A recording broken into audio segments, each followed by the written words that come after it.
I'm glad to have you here. I am Kim Nishida.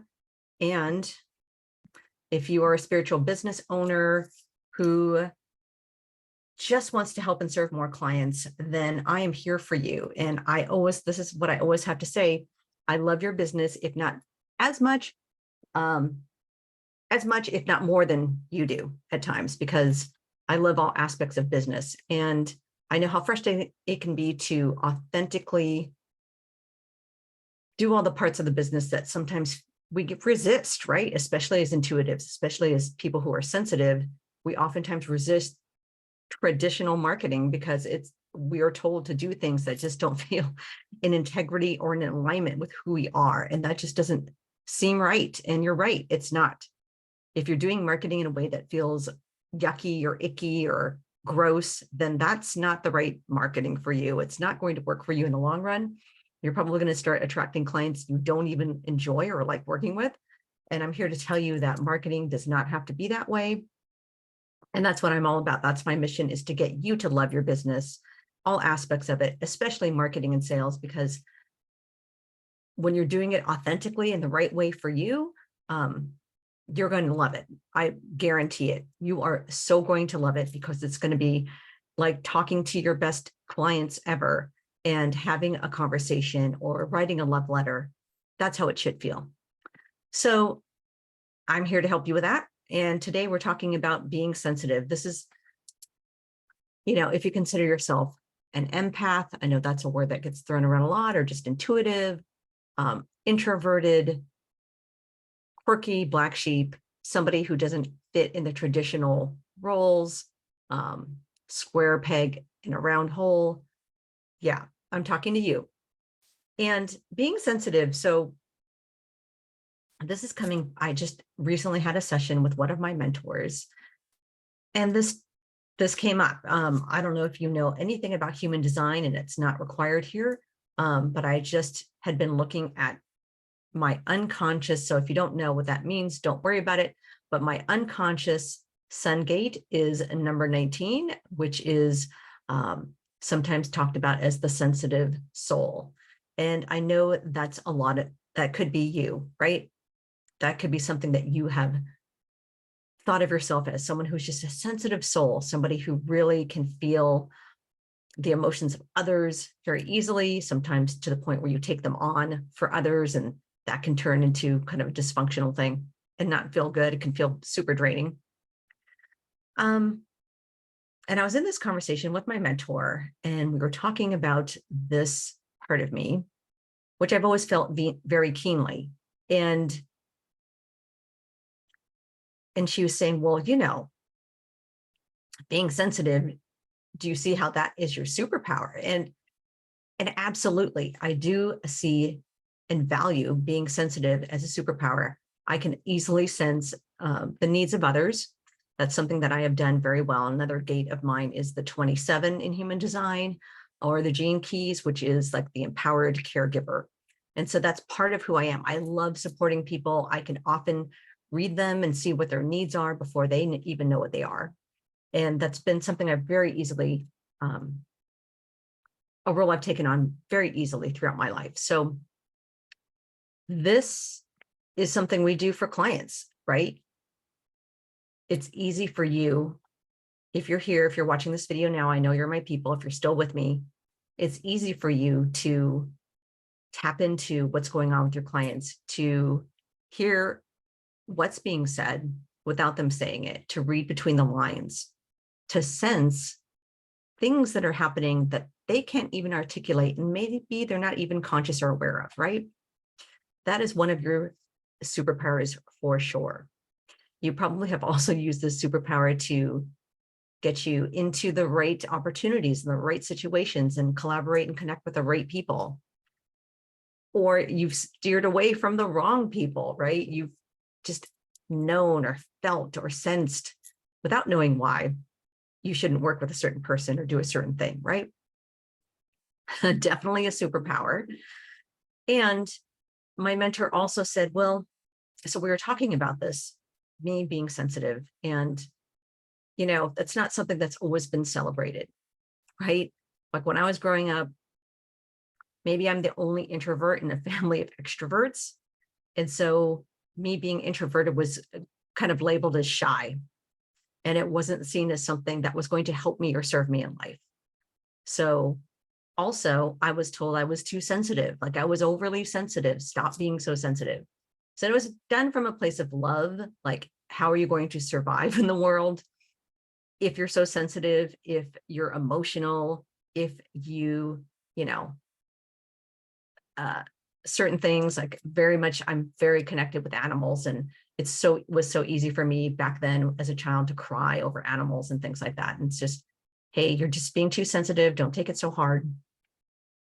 All of these things. So there was a point in time in life, you know, well-meaning, well-intentioned for sure, but it made me feel like there was something wrong with me, that being sensitive wasn't good, right? In fact, just the opposite. I should learn to be less sensitive, or not like don't be insensitive. It wasn't like I was ever taught that, but it was more like just don't put that out there, right? And so I went into life looking at, oh, hey, Carrie, thanks. I totally get you. Yeah, I know this is a big topic, right? Being told, and, you know, when you're told like this part of you isn't, there's something wrong with this part of you. And then it's saying that there's so many messages we can come up with, interpret from that. Like we can interpret, and I interpreted that I'm not loved for who I really am, right? There's something wrong with who I am. I'm unlovable for who I am. And that can cause all kinds of ping-ponging repercussions in life, trying to figure out then, well, who do I need to be in order to be loved, right? This definitely wasn't a conscious question I was asking myself, but it's kind of what led me down the wrong paths in life a couple of times. Like I went into college thinking I needed to become, this is like one of the funniest things to me. I went into college as a civil engineering student for no reason other than I thought maybe that my family would love me if I became a civil engineer, even though they never said that. I just thought somehow that that would be perhaps a better path than being a sensitive, artistic writer, which is what I really long to be, right? So I kind of laugh about that. But so we're told some part of us, which is actually part of us, and it's actually our superpower, there's something wrong with it. And so what do we do with that, you know? So maybe you've come to this point in time now, you're in your business, you know you're empathic or intuitive, and that part of yourself has been a little hard to embrace because of your past. But thank goodness, and this is why you're here, you have walked this path. You are now embracing it. I can talk to you for hours about what it means to finally decide, finally embrace that I'm intuitive. There was a long time where I just believe I just told myself the story that I wasn't intuitive because it wasn't acceptable to be that. That's a whole, we'll talk about that another time. But so, okay, you know, you're embracing these things. Here's where can the shadow side to this come in? And this is where my conversation with my mentor really comes in, because I was saying how where I'm at in my business, she goes, well, how are you applying this being a sensitive soul to your business? And I said, oh yeah, I know. I totally apply it to my clients. I can see and feel like the messages they want to hear. So if I'm putting it into my marketing, that's definitely something I can do. And she's nodding her head. And I said, but you know, there's been a time where I felt kind of overwhelmed. Like I can feel overwhelmed at times too. And I kind of felt like I wanted to put, and I actually use this word, I said, I just wanted to like wrap myself up in this big cocoon and just kind of be quiet, be still. And she's like, oh, interesting. And she goes, and she just asked a question. She never asks leading questions. It's very always coming from a place of curiosity. It's like, huh. And so that cocooning, was that from a place of needing sustenance and nurturing, or was it a form of hiding from the world and self-sabotage? And I can see, like, even as the words were coming out of her mouth, I could already feel like, yeah, you know, sometimes saying I'm so sensitive and the world is overwhelming and all these things are bombarding me, the energy that's going on in the world can allow me to say, I need to pull back I need to use sensitivity as a shield and cocoon myself and protect myself from the world. And sometimes that can be true, but other times it's a way, it's kind of an out. It's a pass that I have used personally in the past to not post on social media, to not write the blog article, not do the things because I'm like, I need to protect myself, or I need to be in this, wrap myself in this cocoon. So I don't know if that lands for you. I feel like in the past too, and I've seen this with clients as well, but definitely with myself, I think we can label ourselves. I think there's always a danger in labeling ourselves anything at all, because we as beings are very fluid. We're energy, right? So we're changing who we are. Our nature is always changing. So it's very, I would caution you against labeling yourself as any one thing at any given time without always questioning and inquiring, is this true for me right now?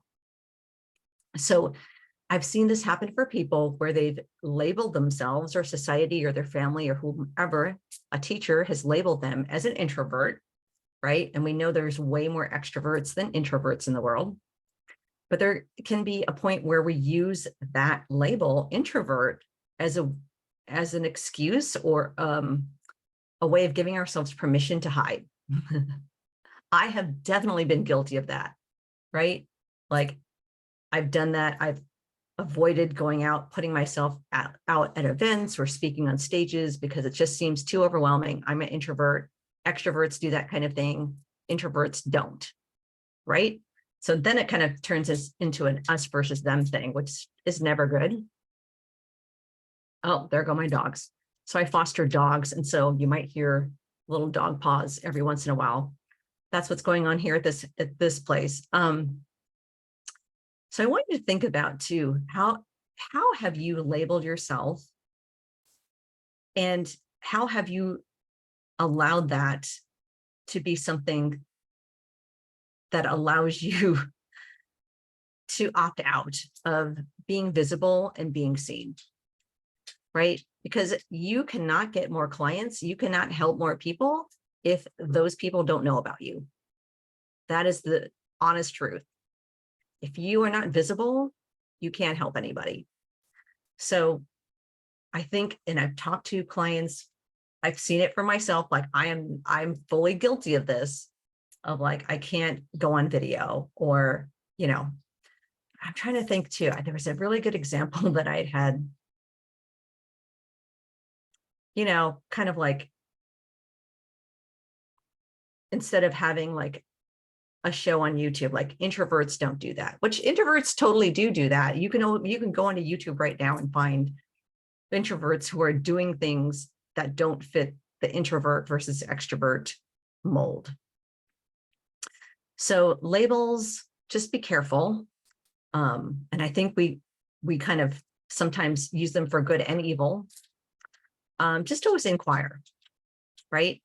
So what was I saying? Okay, so we talked about how it's your superpower. Being sensitive can be your superpower.